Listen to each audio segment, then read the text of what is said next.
욥기서 18장입니다. 18장 1절로 봉독해 드리겠습니다. 수아 사람 빌닷이 대답하여 이르되 너희가 어느 때에 가서 말의 끝을 맺겠느냐? 깨달으라. 그 후에야 우리가 말하리라. 어찌하여 우리를 짐승으로 여기며 부정하게 보느냐? 울분을 터뜨리며 자기 자신을 찢는 사람아, 너 때문에 땅이 버림을 받겠느냐? 바위가 그 자리에서 옮겨지겠느냐? 수아 사람 빌닷의 말입니다. 갈수록 더 혹독하게 표현을 하고 있네요.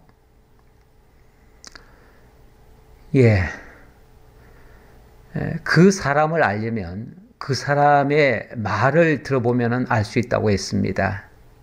어떤 사람이 사람의 됨됨이를 보려면 그 사람이 어떻게 말을 조리 있게 하며 또 경우에 합당하게 말을 하는지 그것만 봐도 알 수가 있고, 또 말을 차분하게 하는지 막 화를 내가면서 격정적으로 이야기를 하는지. 물론 우리가 크게 외칠 때도 있지요. 크게 외쳐야 될 때가 있습니다. 다급할 때는 크게 외쳐야겠지요. 그러나 그렇지 않으면은 이렇게 목소리를 높여서 상대방에게 위압감을 줄 만큼 그렇게 해야 될 말이 뭐가 있겠습니까? 더군다나 지금 이 빌닷의 상대 사람은 욥이라고 하는 지극히 어려움을 겪고 있는 사람입니다. 너무나 힘들게 겨우겨우 정말 생명을 붙들고 그렇게 살고 있는, 어찌 보면 가련한 인생입니다. 그 가련한 인생을 향해서 이렇게도 모질고 혹독하게 말을 해야 되겠습니까? 일단 말하는 태도부터가 좀 좋지 못한 것 같습니다. 자, 이렇게 얘기를 하네요. 수아 사람 빌닷이 대답하여 이르되, 자, 오늘부터는 수아 사람 빌닷의 이야기입니다. 이 빌닷은 첫 번째 그 토론에서도 엘리바스 다음으로 나온 사람인데, 어찌 보면 제2인자라고도 할 수 있죠. 그 친구들 중에서는 제2인자라고도 할 수 있는데, 자, 엘리바스가 먼저 연장자로서 이야기를 했습니다. 했는데 거기에 대해서 욥이 반박을 좀 하고 하나님 앞에 자기의 아픔을 호소하니까 그 말을 듣고 이 또 빌닷이 나서서 욥을 공박하네요. 너희가 어느 때에 가서 말의 끝을 맺겠느냐? 깨달으라. 그 후에야 우리가 말하리라. 그런데 이번에는 너가 이렇게 말하지 않고 너희가 이렇게 말을 하네요. 그런 거 보면 이 빌닷이 생각할 때는 물론 주된 공격의 대상은 욥입니다만은 앞서 엘리바스가 한 말도 그렇게 썩 마음에 안 들었던가 봅니다. 그러니까 앞에 먼저 말을 했던 엘리바스와 욥을 싸잡아서 비난하면서 그따위의 토론을 해서 뭐가 되겠느냐, 이런 식이에요. 무슨 토론을 그따위로 하고 앉았느냐, 언제까지 그 지겨운 소리를 하는 거를 내가 듣기만 해야 되겠느냐, 이런 얘기예요. 너희가 어느 때에 가서 말의 끝을 맺겠느냐, 언제 얘기를 좀 그만두겠느냐, 그 말이죠. 그러니까 너희들 이야기하는 거 보니까 아주 지겨워 죽겠다, 지겨워 죽겠어, 그 말이죠. 너희들 소리가 너무너무 듣기 싫은데, 그러니까 어찌 보면 욥만을 공격하는 게 아니에요. 아마도 자기가 봤을 때 엘리바스가 욥을 좀 다그치고 책망을 했는데 1차적으로는 욥이 잘못됐다고 생각을 합니다. 그런데 엘리바스도 그거 하나를 못 이겨내느냐? 욥이 저렇게 엉터리로 말하는 거 그거 하나를 지금 제압을 못 해가지고 또 욥이 말을 하게끔 만드느냐 그 말이죠. 그러면서 욥의 말을 아예 이번 기회에 내가 그냥 입을 틀어막아 버려야겠다. 엘리바스 너도 못한 일을 내가 하겠다 그 말이죠. 나는 너보다 선생이다. 아마 나이는 더 어릴 텐데 자기가 나서가지고 다 제압해버리고 그냥 욥이고 엘리바스고 더 이상 친구들이고 누구고 간에 내 말로 다 끝내버리겠다 그 말이죠. 어찌 보면 엘리바스보다도 한술 더 뜨는 사람이에요. 자, 그러면서 어찌하여 우리를 짐승으로 여기며 부정하게 보느냐. 또 이번에는 자기네들 세 명을 우리라고 표현을 했네요. 우리. 조금 전에는 너희가 그러더니 그러니까 싸잡아서 공격하다가도 그래도 우리는 한편이다 그 말이겠죠. 우리는 한편이다. 그러니 함께 욥을 공격하겠다 그런 뜻으로 얘기하는 거예요. 왜냐하면 이번에는 욥이 그 엘리바스에 대해서 반박을 했잖아요. 그러니까 어찌하여 우리를 짐승으로 여기며 부정하게 보느냐.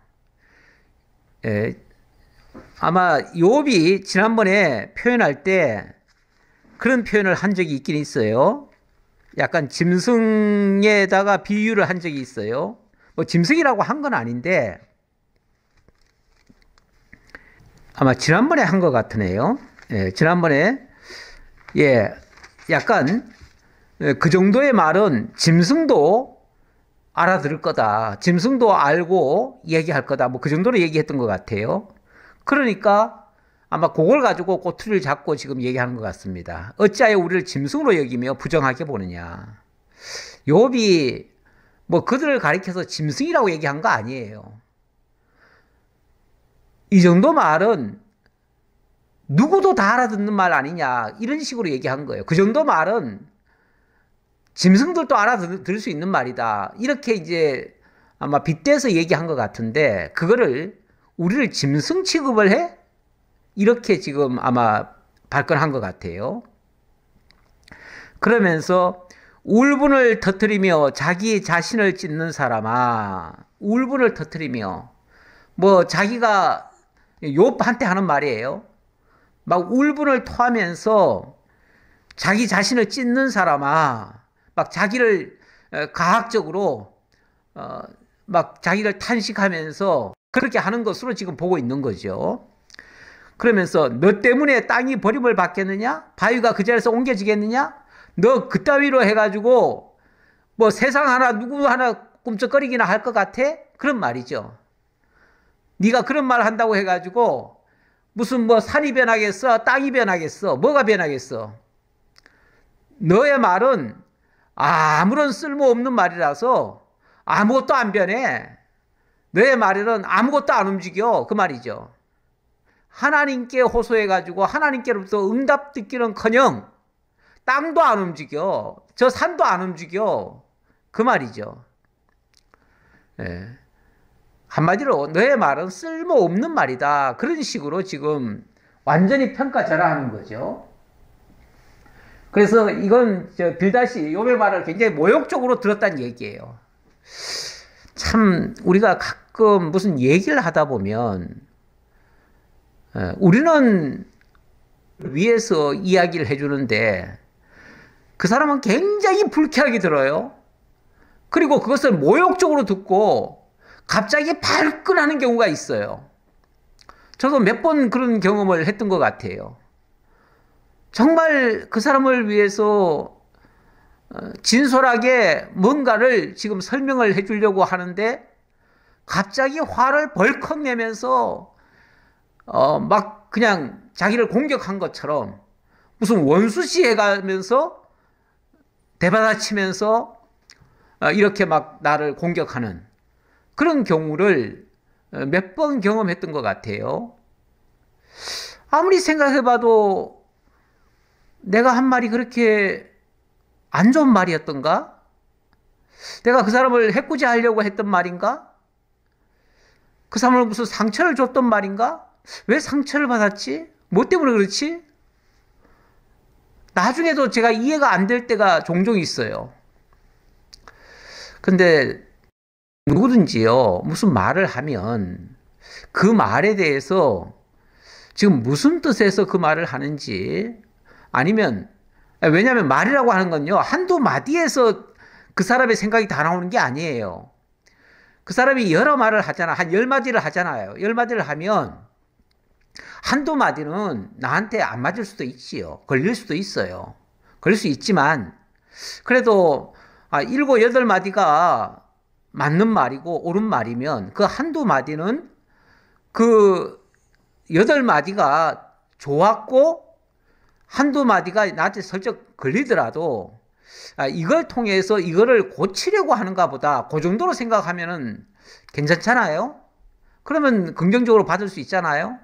어쨌든 2마디는 듣기 싫어도 8마디, 7마디는 쓸만한 말이잖아요. 그러면 좋게 해준 거에 대해서 감사하게 받아들이면 그냥 문제 안 되잖아요.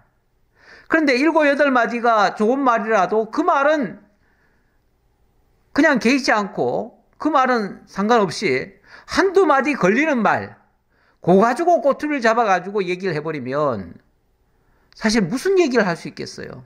얘기만 하다 보면 무슨 말이 걸려버리는데요. 정말 대화하기 어렵지요, 그렇게 되면. 그러니까 여러 말을 하거들랑 여러 마디 속에서 그 중심 이야기가 있을 거 아니에요. 지금 무슨 의도로 이런 표현을 하는가 보다. 한 10마디 정도 듣고 나면은 대략 짐작이 가잖아요. 그러면 이런 마음에서 이런 생각으로 이런 목적을 가지고 이런 의도로 나한테 얘기하는구나 이렇게 받아들이면 설령 조금 걸리더라도 걸리는 거는 그냥 넘어가면 그만이에요. 그럼 무시해도 그만이에요. 정 듣기 싫은 말은요 그냥 걸러버려요. 걸르고 들을 만한 얘기만 들으면 되지요. 그게 이제 대화를 계속 이어갈 수 있는 방법이죠. 근데 뭐 하나 딱 걸려놓으면은 이전에 좋은 말이고 뭐고 다 그냥 막아버리고 더 이상은 아예 대화를 안 해보려고 해요. 그렇게 되어지면 결국 누구 손해겠어요? 본인이 손해가 되지요. 아무런 유익을 못 얻지요. 대화라고 하는 것은 대화를 통해서 그 중심을 이해를 하고 중심을 통해서 뭔가 서로 그 의견을 나누고 내가 미처 깨닫지 못했던 부분을 대화를 통해서 깨달을 수도 있잖아요. 그러면 정말 고쳐갈 수도 있고, 그렇게 하기 위해서는 공격적으로 얘기할 것이 아니라 상대방의 의견을 들어가면서 하는 것이 어찌 보면 대화의 기술이죠. 대화라고 하는 것은 어떤 면에서 들어주는 거예요. 들어주는 거. 상대방에게 많은 말을 하는 게 대화가 아니고 상대방이 무슨 말을 하려고 하는지 충분히 들어주기 위해서 뭐 질문을 하고, 질문을 하는 것도 그러니까 꼭 내가 뭘 가르치려고 설교식으로, 사실은 목사다 보니까 경우에 따라서는 제가 자꾸 뭔가를 가르치려고 했을 수도 있긴 있어요. 그거는 사실 저도 잘했다고는 말할 수 없죠. 가르치려고 했다는 것은 별로 좋은 건 아닙니다. 일단 그 상담자가 그 상담학에서 아마 그런 얘기 있을 거예요. 최고의 상담사는요, 들어주는 사람이에요. 잘 들어주는 사람. 잘 들어주면 그 사람이 자기가 내 말을 자꾸 들어주니까 자기가 신이 나서 얘기를 해요. 얘기를 하다 보면 자기도 모르게 정답을 얘기하고 있어요. 얘기 한참 하다 보면요, 얘기하는 중에 답이 다 나왔어요. 사실 뭐 원리 모르는 사람이 어디 있겠어요. 대략 다 알지요. 다 아는데 어떤 상황에 딱 부딪히면은 당황을 하든지 그때 그 순간에 생각이 안 나가지고 바로 적용을 못 하는 거죠. 그러다 보니까 그 순간을 놓쳐버리고 그러니까 그것이 하나의 실책이 돼버리죠. 그래서 뭔가 문제를 해결할 수도 있었는데 그때 생각이 안 나고 뭐 어떻게 하다 보니까 그냥 넘어가 버린 거예요. 그래서 그만 일이 잘 안 됐을 수도 있어요. 그런데 대화를 하다 보면요, 자기도 모르게 그 답이 다 나와요. 그러면 잘만 들어주면 웬만하면은 답이 다 풀립니다. 그래서 대화는 필요해요. 대화는 필요한데 가르치려고 막 일방적으로 상대방은 듣기도 싫은 말을 갖다가 계속 공격적으로 하고 뭔가 잘못이 있어서 그런 거라고 해서 막 공박을 하고 이래버리면은 더 이상 대화가 안 되는 겁니다. 대화가 안 되면 안 돼요. 대화는 서로 상대방의 말을 들어주는 게 대화예요. 일방적으로 하는 것이 일종의 설교 같은 거죠. 그런데 이렇게 만나서 이야기하는데 무슨 설교가 그렇게 많이 필요합니까? 그냥 들어주면 되지요. 들어주고 정 묻는 것에 대해서 답변을 해주면 되겠지요.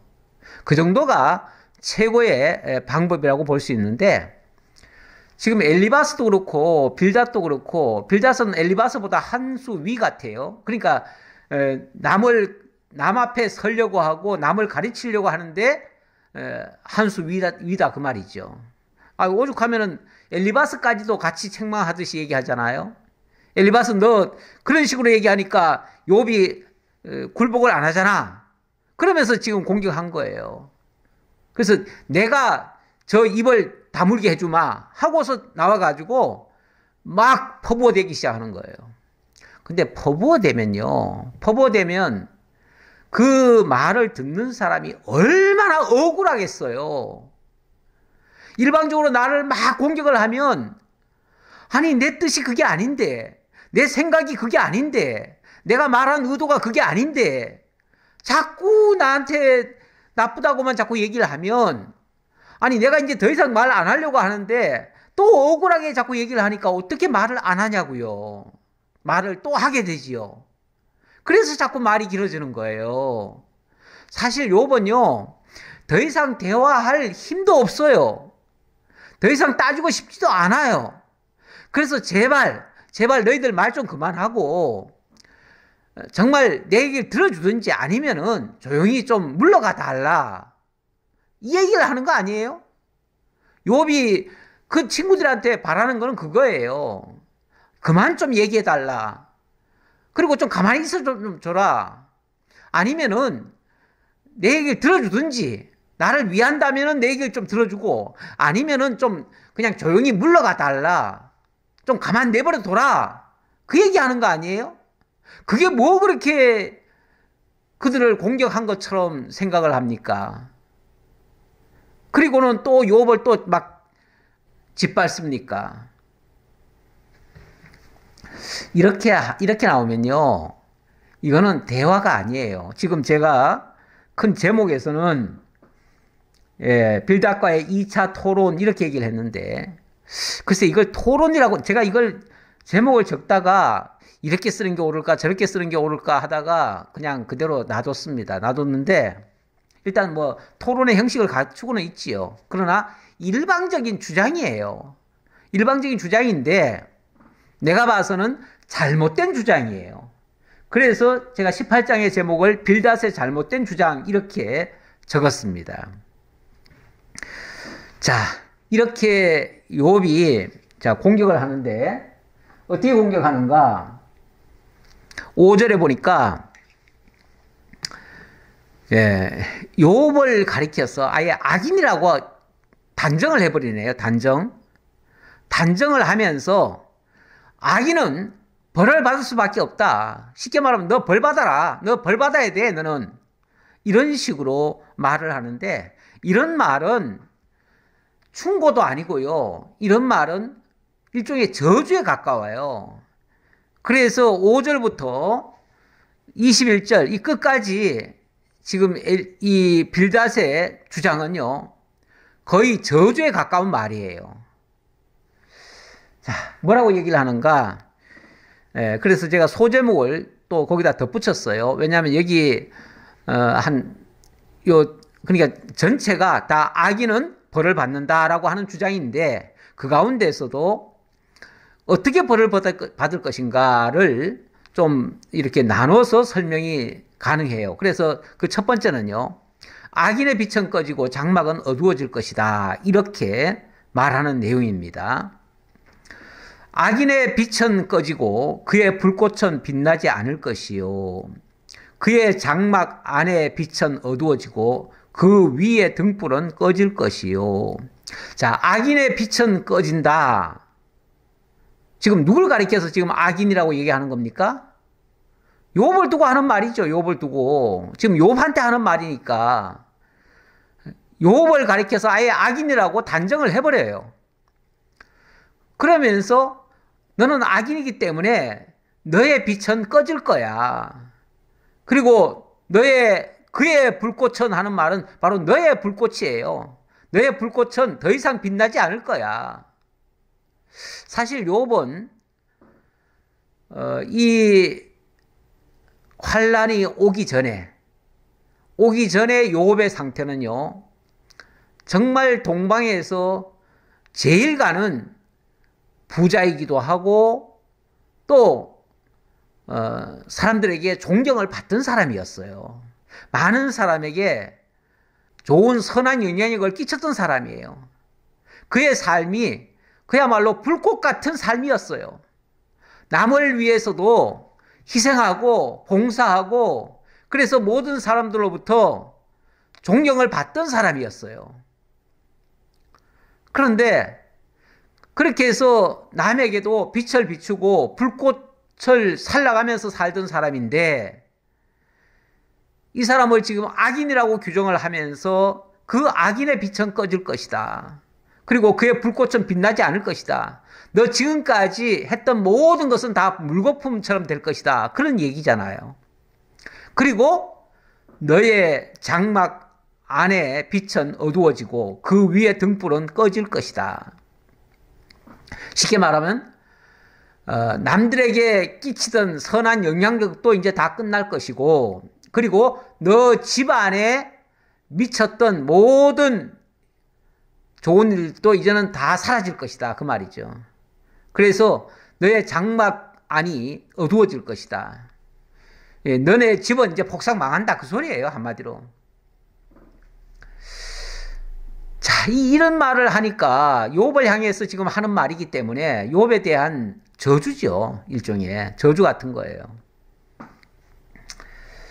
제가 시편 18편 2절을 가져왔는데, 28절을 가져왔는데, 이 말씀에 보니까 주께서 나의 등불을 켜시며 여호와 내 하나님이 내 흑암을 밝히시리이다. 하나님을 의지하는 이 시편 기자에게 우리 하나님께서 등불을 켜주신대요. 그리고 내 어둠에 내 안에 있는 모든 어둠을 밝히 드러내실 것이다. 그렇게 하시면은 내가 주를 의뢰하고 적군을 향해 달리며 내 하나님을 의지하고 담을 뛰어넘나이다.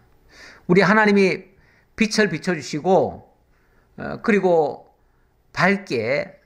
밝은 곳으로 인도해 주시면 내가 얼마든지 할 수 있습니다. 이제 이런 식으로 얘기한 거 아닙니까? 이거는 물론 시편 기자가 고백한 이야기지만 우리 하나님이 어둠에 있다 할지라도 빛을 비춰줄 수 있어요. 설령 지금 욥이 어둠 가운데 거한다 할지라도 만약에 위에서 하는 말이라면 이런 말을 해줘야 되는 거 아니겠어요? 하나님께서 너의 등불을 켜주실 것이다. 지금은 네가 지금 무슨 문제인지는 잘 모르겠으나 지금 등불이 꺼졌다면 하나님을 의지해라. 그러면 하나님께서 틀림없이 등불을 켜주실 것이다. 너무 두려워하지 말고 함께 기도하자. 뭐 이렇게 정도만 해도 괜찮겠어요. 그런데 아예 너는 끝났어. 너의 빛은 이제 더 이상 안 비쳐. 그리고 너의 집안은 이제 완전히 어둠 속으로 꺼져 들어갈 거야. 이런 식으로 얘기를 하니까 이건 저주에 가깝다 그 말이죠. 자, 그리고 7절로 10절에서는 악인은 자기 깨에 빠지고 올무에 걸린다. 이렇게 지금 말을 하네요.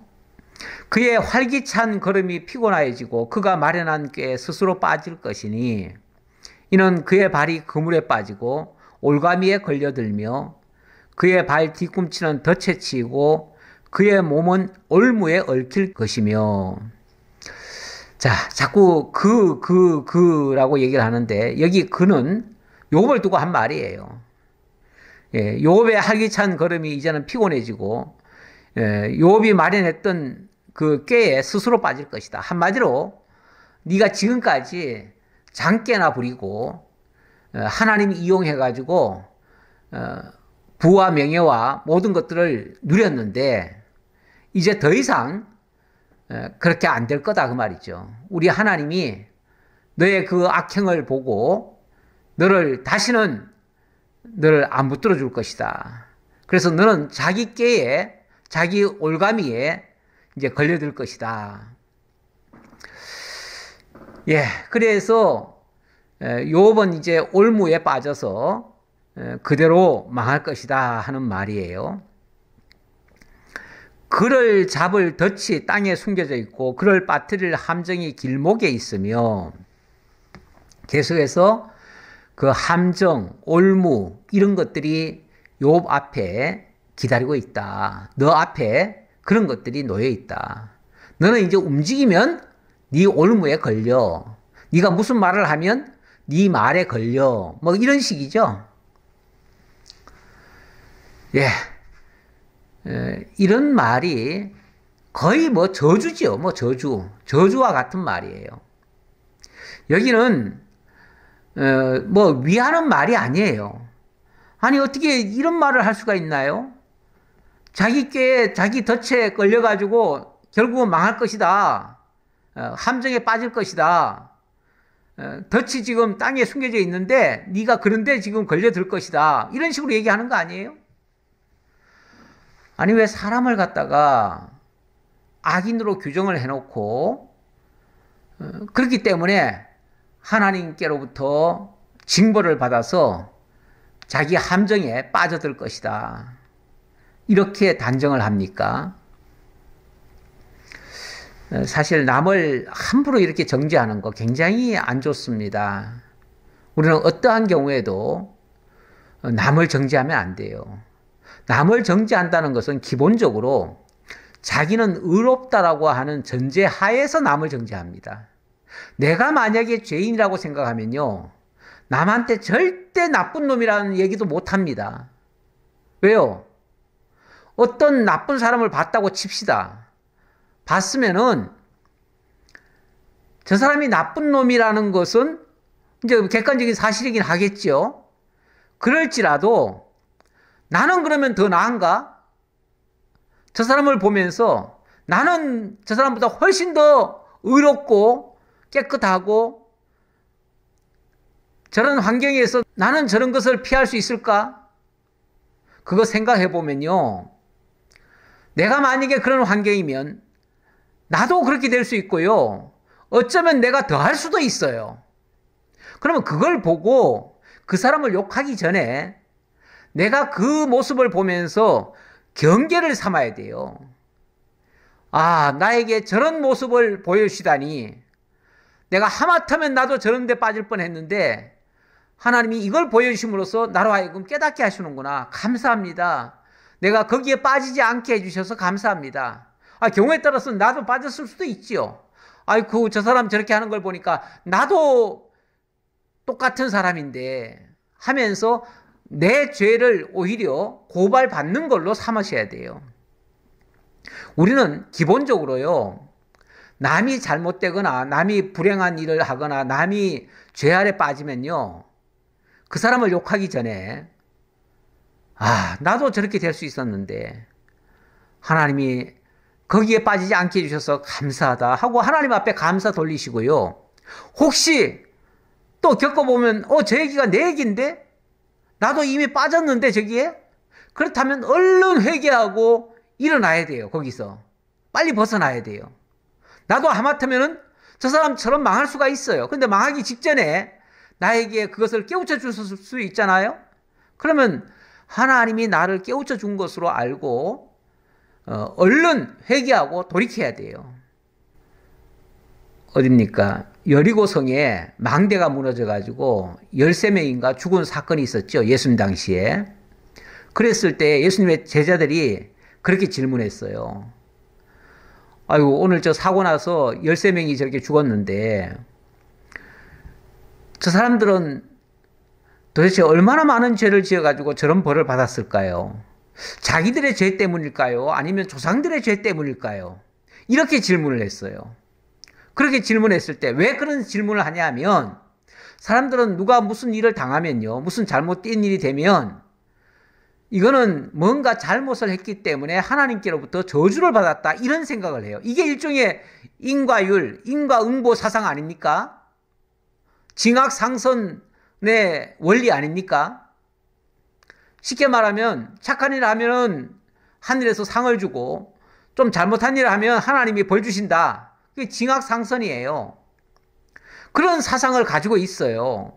그러니까 제자들이 그렇게 물은 거예요. 저 사람들이 지금 오늘 사고당해서 죽었는데 쉽게 말하면 하루아침에 날벼락 맞은 거 아닙니까? 그럼 저렇게 날벼락 맞았다는 것은 뭔가 죄를 하나님 앞에 지었으니까 하나님이 날벼락을 주셨겠죠. 이렇게 믿고 얘기하는 거예요. 그럼 그게 옳은 말입니까? 거기에 대해서 예수님이 그렇게 말씀하시죠. 그 사람의 죄나 그 조상들의 죄가 아니라 너희도 회개하지 아니하면 이와 같이 망하리라 이렇게 말씀하셔요. 그러면 그 사건이 물론 그 사건에 피해를 입으신 분은 참 안타까운 일을 당했으니까 참 불행한 모습이긴 하지요. 그러나 그것은 또 다른 측면에서 우리에게 경고를 하고 있어요. 누구든지 정말 하나님 앞에 바르게 깨우치지 않으면은 언제라도 사고당할 수 있고 언제라도 우리도 망할 수 있다는 것을 경계로 보여주신 것이다. 그 말이에요. 그 사람이 우리보다 특별히 더 나빠서가 아니라 하나님이 그걸 통해서 우리에게 계시할 것이 있다. 그 말이죠. 우리에게 교훈할 게 있다. 그 말이죠. 그러면 무슨 사건을 보면서 우리는 거기서 경고를 받고 우리가 바로 설 생각을 해야지 누구를 비난할 생각하면 안 돼요. 어떤 면에서 그 사람은 우리를 대신해서 희생을 당한 사람일 수도 있어요. 그 사람이 그렇게 그런 희생을 당했기에 우리가 경종을 받은 거 아닙니까? 그래서 우리가 뉘우치고 회개하고 하나님 앞에 바로 섰다면은 그 사람이 우리를 살려준 케이스가 아니냐 그 말이죠. 그러니까 우리는 그 희생당한 사람을 감사히 여겨야 돼요. 그 사람들 때문에 우리가 그 재앙을 안 당했으니까요. 이렇게 생각하면 그 사람을 비난할 일이 없어요. 근데 가끔 보면은 무슨 사고를 당하든지 무슨 어려움을 당하면은 그 사람을 막 비난을 해요. 저런 놈이 뭐 나쁜 짓을 했으니까 저런 벌을 받았겠지. 안 그래요. 나쁜 짓 안 해도 사고 당할 수 있어요. 그러니까 무슨 사고 당했다고 해가지고 다 죄 지어서 그런 거 아니에요. 다른 사람들에게 경종을 울리기 위해서 하나님이 그랬을 수도 있어요. 그러니까 우리는 그런 걸 보면서 누구를 비난하기 전에 사고 당한 사람은 우리가 안타깝게 여기고 도와줄 수 있으면 그들을 도와줘야 돼요. 도와주고 그걸 통해서 우리가 만약 도와주면은 우리가 선행을 한 결과 아닙니까? 그리고 만약에 거기서 우리가 경계를 받았으면 우리가 깨우침을 받은 거 아닙니까? 이렇게 해서 서로 도움을 잊고 또 주고 하는 거죠. 그게 하나님의 사랑을 나누는 거예요. 그래서 이거 잘만 활용하면 나쁜 게 아니고 좋은 거예요. 좋은 건데 자꾸 이거를 무슨 함정에 놓은 것처럼 무슨 올무를 놔가지고 죄인들은 올무에 걸려서 넘어질 것이다. 그러니까 넘어진 사람은 죄인이다, 악인이다. 이렇게 규정하는 것은 천만에요. 그렇게 보시면 안 돼요. 제가 잠언 29장 6절 가져왔는데 이 말씀은 악인이 범죄하는 것은 스스로 올무가 되게 하는 것이나 의인은 노래하고 기뻐하느니라. 예.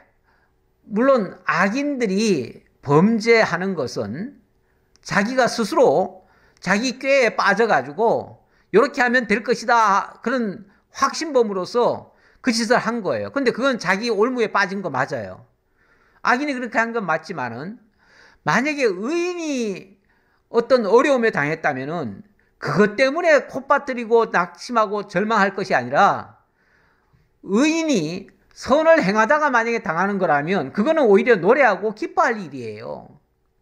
우리가 선을 행함으로 당하는 어려움이 있다면 그거는 오히려 기뻐할 일이라고 지난번에 그 고난의 3가지 이유 중에서 제가 설명한 바가 있잖아요. 그리고 이 올무에 걸린다고 하는 것은 대체적으로 어떤 사람이 걸리냐면 물론 악인들이 걸릴 수는 있어요. 또 어떤 사람이 걸리냐면 29장 25절에 보니까 사람을 두려워하면 올무에 걸리게 되거니와 여호와를 의지하는 자는 안전하리라. 사람을 두려워하면 걸릴 수 있다. 이 두려워하는 것이 좋은 게 아닙니다. 우리가 하나님을 두려워하고 하나님을 경외하는 것은 합당한 자세지만 하나님 외에 내가 무엇을 두려워하리요? 하나님 외에 내가 누구를 두려워하리요? 하나님 외에는 두려울 것이 없습니다, 사실. 두려워할 이유가 없어요. 그런데 악한 자들은요, 막 겁을 주거든요. 겁을 주면 왠지 위축이 되고요. 그것 때문에 두려움을 갖게 돼요. 두려움을 가지면은 내 페이스를 못 찾습니다. 그러다가 내가 만약에 꾀를 냈다고 하면 그 꾀에 내가 빠져요. 그게 일종의 올무 같은 것이 돼버려요. 그래서 제일 안 좋은 게 두려워하는 거예요. 히브리서에도 보면 두려워하는 자는 일생 종로로 타는 경우가 있다. 두려워하는 자가 마귀의 종로로 태요. 정말 우리가 하나님만 두려워하고 나머지는 두려워하지 않는다면 세상에 걸릴 게 어디 있어요? 뭐에 걸리겠어요? 어떤 올무도 안 걸려요. 그런데 두려워하면 걸릴 수가 있어요. 두려워하면 사람들이 뭔가 대책을 세운답시고 무슨 짓 하다가 오히려 그것이 나의 올무가 돼버려요. 원래 안 될 때는요, 정 안 될 때는요, 하나님께 맡기고 나는 손을 내려놔야 돼요. 차라리. 내가 뭘 하려고 하면 오히려 걸려 들어가요. 자, 그래서 이 말도 욥을 아예 악인으로 규정을 하기 때문에 잘못됐다. 그런 얘기고요. 자, 11절로 13절. 여기는 악인은 기근에 쇠하고 재앙이 임한다. 이렇게 이야기를 하네요. 11절 보겠습니다. 무서운 것이 사방에서 그를 놀라게 하고 그 뒤로 쫓아갈 것이며 그의 힘은 기근으로 말미암아 쇠하고 그 곁에는 재앙이 기다릴 것이며 지금 욥을 향해서 무서운 것들이 사방에서 늘 놀라게 할 것이다. 지금 사실 욥이 지금 사면초가에 빠졌지 않습니까? 온 사방에서 지금 욥을 공격하고 있지 않습니까? 뭐 사람만 공격하는 게 아니라 그 앞에서 전에 그 재앙받을 때의 그 모습들을 보면 갈대아 우르 사람들이 와서 치고 구스 사람들이 와서 치고 하늘에서 벼락이 치고 바람이 태풍이 불어가지고 집을 무너뜨리고 온 가족들이 다 자기를 버리고 그리고 막 종들마저도 자기를 내치고 결국은 다 떠나가 버렸죠. 이런 상황. 이게 이제 사방에서 그를 놀라게 하는 거예요. 들어오는 모든 정보가 자기를 괴롭히는 거예요. 뭐 하나도 어느 한 구석에서도 나를 도와주는 이가 없어요.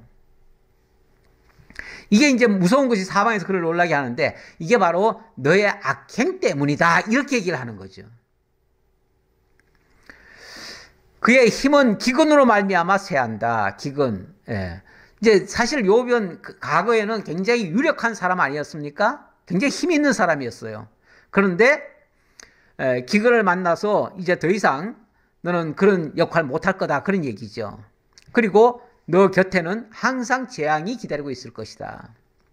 질병이 그의 피부를 삼키리니 곧 사막의 장자가 그의 지체를 먹을 것이며 사망의 장자가 그의 지체를 먹을 것이다. 사망의 장자가 뭐예요?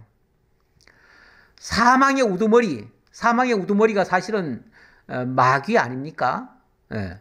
마귀의 권세가 너의 모든 것을 다 샅샅이 다 핥히고 너의 영혼까지 다 끌고 갈 거다 그 말이죠. 육체는 질병을 통해서 너를 무너뜨릴 것이고 사망의 장자가 너의 모든 지체까지 다 먹어치울 것이다. 무섭잖아요. 무서운 얘기잖아요. 이건 저주고 뭐 더 나아가면 사망의 장자에게 먹힌다는 말은 다른 말로 하면 넌 지옥 갈 거야. 그 얘기나 똑같아요.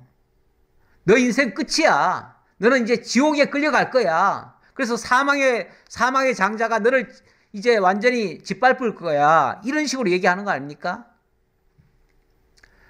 지금 온 사방에서 지금 공격을 받고 있는 중인데 그런 사람을 상대로 해가지고 위로는커녕 여기 위로가 뭐가 있습니까? 위로가 하나도 없죠? 위로는 하나도 없고 완전히 계속해서 공방만 하고 있어요. 근데 사실 이런 사방의 공격을 받는 거는요, 꼭 죄인이라서 사방의 공격을 받는 게 아니에요. 오히려 의를 행하다가 그렇게 공격을 받는 경우가 더 많아요.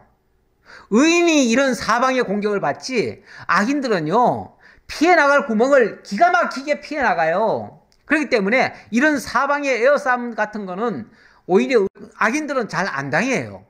이거 잘 모르고 하는 소리예요. 악인들은요, 수단 방법을 가리지 않기 때문에 그 무슨 재앙 같은 게 오면요, 무슨 수를 써서라도 피해 가요. 근데 욥 같은 경우는 그렇게 대처를 못 하잖아요. 그렇게 대처할 수가 없잖아요. 그러니까 아픔을 호소할 따름이지 극복을 해내지는 못하는 거예요. 믿음의 사람들 가운데 제가 대표적으로 바울 이야기를 하나 가져왔습니다. 고린도후서 4장 8절 이하에 보면 바울이 복음 전하러 다니다가 그야말로 온 사방이 전부 다 원수가 돼가지고 자기를 공격하는 이런 것을 여러 번 경험했습니다. 여러 번 당했어요. 그럴 때에 어떻게 이야기를 했는가? 그 장면을 한번 보지요. 고린도후서 4장 8절입니다. 우리가 사방으로 우겨싸움을 당하여도 쌓이지 아니하며 답답한 일을 당하여도 낙심하지 아니하며 7장 5절에는 우리가 마게도냐에 이르렀을 때에도 우리 육체가 편하지 못하였고 사방으로 환난을 당하여 밖으로는 다툼이요 안으로는 두려움이 없노라. 이 말은 온 사방이 그냥 집중적으로 공격을 해와가지고 욥이 어디로도 도망을 갈 수 없는 상황.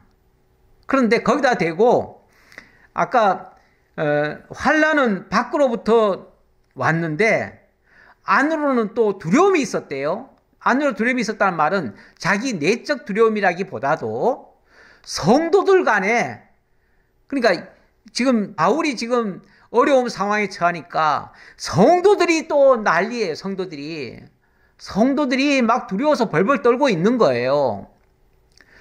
그 성도들이 벌벌 떨고 있는 모습이 또 바울로 하여금 더 마음 아프게 만드는 거예요.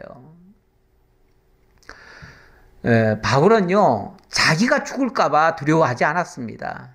자기가 잘못되는 것 때문에 두려워하지 않았어요. 그런데 성도들이 만약에 잘못되면요, 그것 때문에 내가 애타지 않더냐 이런 말을 해요. 성도들이 뭐가 두려워하고 성도들이 막 정신을 못 차리고 있으면요, 자기가 막 애타서 죽을 지경이에요. 그러니까 이 성도를 향한, 성도를 위한 그런 안타까움, 그런 두려움을 가졌던 것이지 자기가 두렵다는 얘기는 아니에요. 죽음까지도 초월한 사람이 뭐가 두렵겠어요. 자, 그 다음 14절로 15절. 악인이 의지하던 것은 뽑히고 타인에게 뺏길 것이다. 이렇게 말하는 내용입니다. 그가 의지하던 것들이 장막에서 뽑히며 그는 공포의 왕에게로 잡혀가고 그에게 속하지 않은 자가 그의 장막에 거하리니 유황이 그의 처소에 뿌려질 것이며.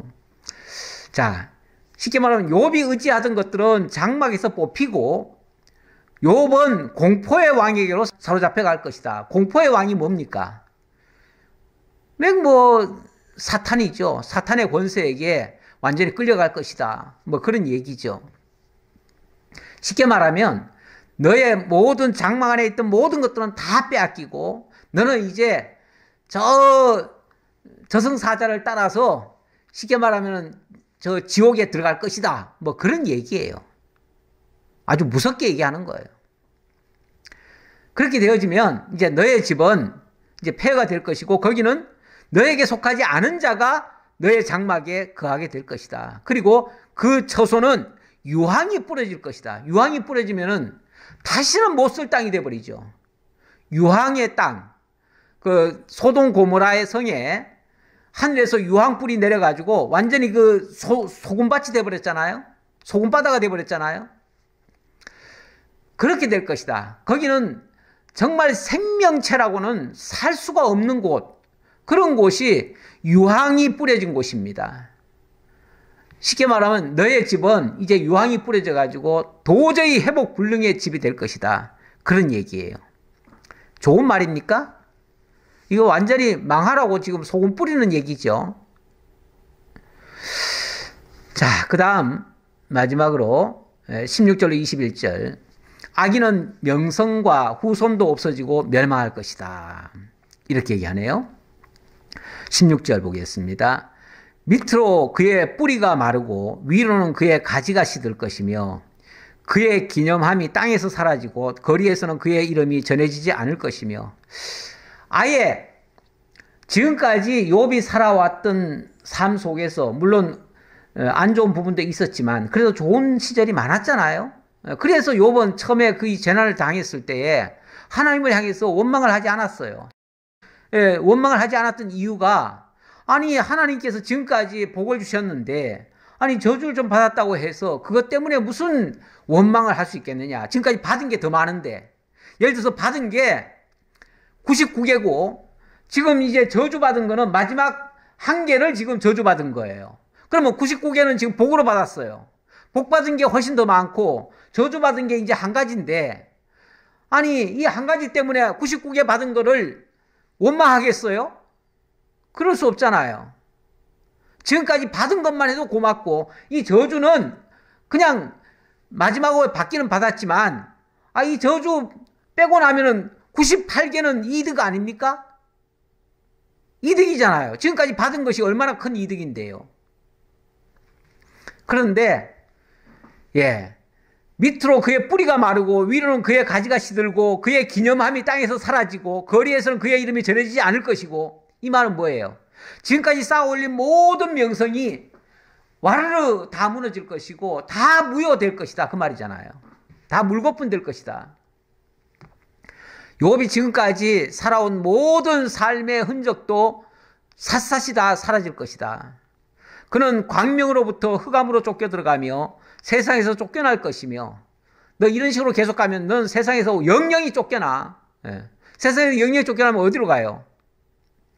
그는 그의 백성 가운데 후손도 없고 후예도 없을 것이며 그가 거하던 곳에는 남은 자가 한 사람도 없을 것이라. 이제 너의 집안은 폭삭망해가지고 너의 자손들 다 끊어지고 너의 이제 삶의 흔적은 완전히 이 세상에서 다 지워질 거야. 그리고 너의 집은 완전히 쑥대밭이 돼가지고 더 이상 너의 집안에는 남는 자가 하나도 없을 거야. 결국은 너는 악인이기 때문에 너는 영원히 멸망할 것이다. 그리고 없어질 것이다. 그런 얘기예요. 참 무서운 악담입니다. 악담. 그의 운명에 서쪽에서 오는 자와 동쪽에서 오는 자가 깜짝 놀라리라. 참으로 불의한 자의 집이 이러하고 하나님을 알지 못하는 자의 처소도 이러하니라. 결국 마지막에는 욥을 뭐라고 얘기합니까? 욥을 아까는 지금까지는 계속 악인이라고 얘기하다가 아예 악인 정도가 아니라 참으로 불의한 자의 집이 이렇다. 너는 참으로 불의한 자다 이렇게 얘기하고 더 나아가서 하나님을 알지 못하는 자의 처소도 이와 같다. 결국 너는 하나님을 알지 못하는 자이기 때문에 이렇게 망할 수밖에 없어. 이렇게 아주 단정을 해버리잖아요. 아예 욥을 하나님 안 믿는 자, 하나님 알지도 못하는 자, 하나님과 상관없는 자. 욕 중에 최고의 욕이 뭐냐면요. 예수님이 그렇게 표현했지요. 라가라 하는 자는 지옥불에 들어가리라 이런 말을 했는데 라가라는 말이 무슨 소리냐면 욕설이긴 한데 그냥 욕설이 아니라요. 너는 하나님을 알지 못해서 지옥 갈 놈 이런 뜻이 담겨 있어요. 우리가 누구를 향해서 아유 저놈은 지옥 가야 돼. 저놈은 지옥 갈 놈이야. 이래 버리면요. 그 말은 저주 중에서도 최고의 악질 저주예요. 함부로 남을 향해서 넌 지옥 갈 놈이야. 지옥이나 떨어져라. 뭐 이렇게 얘기하는 사람 있잖아요, 가끔. 예. 이러면요, 이거는 큰 저주입니다. 저주인데, 이게 하나님을 알지 못하는 자라고 지금 표현하는 말이 최고의 악담이에요. 욕설 중에서도 최고의 욕설이에요.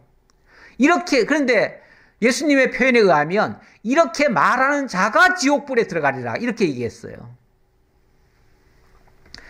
아유, 이런 사람하고 무슨 대화가 되겠습니까? 이런 사람하고는 더 이상 대화도 안 될 것 같아요. 디모데 후서에 보니까 2장 23절에 어리석고 무식한 변론을 벌이라. 이에서 다툼이 나는 줄 알미라.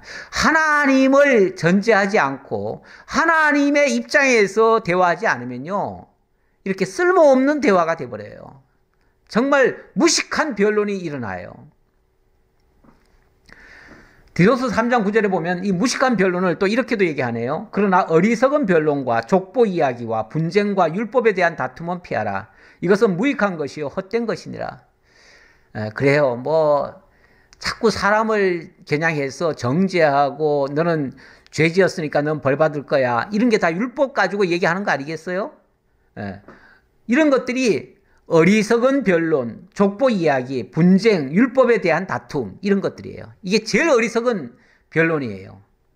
이건 정말 무익하고 헛된 토론이에요. 이런 것은 매우 부적절하다. 그러면은 올바른 자세는 어떠한 건가? 로마서 12장 14절 이하에 보니까 만약에 누가 박해를 한다면 이렇게 하래요. 너희를 박해하는 자를 축복하라. 축복하고 저주하지 말라. 혹시 누가 우리를 박해하고 저주하더라도 그를 향해서 축복은 하되 저주는 하지 말래요. 아무리 상대방이 나한테 독설을 퍼부어도 나는 그에게 그렇게 하면 안 된다는 거예요. 그리고 할 수만 있으면 즐거워하는 자들과 함께 즐거워하고 우는 자들과 함께 울고 그리고 서로 마음을 같이 하며 높은 데 마음을 두지 말고 도리어 낮은 데 처하며 스스로 지혜 있는 채 하지 말라.